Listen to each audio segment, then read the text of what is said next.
Dating के बारे में ये चीज़ समझने के लिए मुझे 2 साल लगे, जो अगले 2 मिनट के अंदर मैं तुम्हें बताऊँगा। लड़कों का अट्रैक्टिवनेस ऐज के साथ ऊपर जाता है और लड़कियों का अट्रैक्टिवनेस ऐज के साथ नीचे आता है। इसका मतलब ये है कि a girl would be most attractive and desirable between the age of 18 to 28 on an average.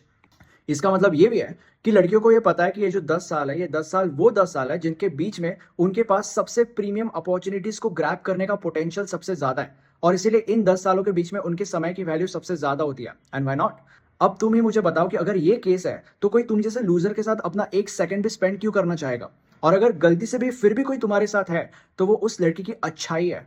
अब सारे के सारे लड़के और girls about 28 would be like, हम हमारे चैलेंजेस को ओवरकम कैसे कर सकते हैं? Well, boys need to understand that कि हर एक लड़की एक टिकिंग टाइम बॉम्ब के साथ आती है जो 28 पे ब्लास्ट हो जाएगा। But when it comes to you, the concept of time bomb is not applicable. हाँ, मैंने बोला है कि एक लूजर के साथ कोई रहना नहीं चाहता, बट उसका अपोजिट भी उतना ही सच है। अगर तुम एक विनर बन जाते हो, तो हर कोई तुम्हारे साथ ही रहना चाहेगा और इसलिए मैं ये चाहता हूँ कि तुम्हारे एज का फायदा उठाकर तुम एक विनर बन जाओ पहले, और फिर डेटिंग इस एरिया को एक्सप्लोर करना चालू करो।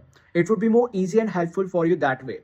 And now when it comes to girls, you need to understand that कि एक्सेप्शंस आर एवरीवेयर। अगर तुम एक एक्सेप्शन हो, एक्सेप्शन टू दिस फिलॉसफी, या अगर तुम एक एक्सेप्शन बन जाते हो, तो ये फिलॉसफी तुम्हारे सामने फ्लॉप है। मतलब ये पूरी की पूरी फिलॉसफी तुम्हारे सामने किसी काम की नहीं है।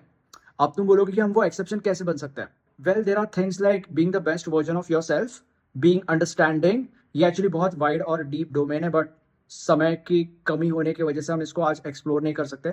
बाद में कभी बात करेंगे इसके बारे में। बट तुम्हें ये समझने की जरूरत है कि ऐसा जरूरी नहीं है कि हर एक लड़का वही 2-3 चीजों को ढूंढ रहा है।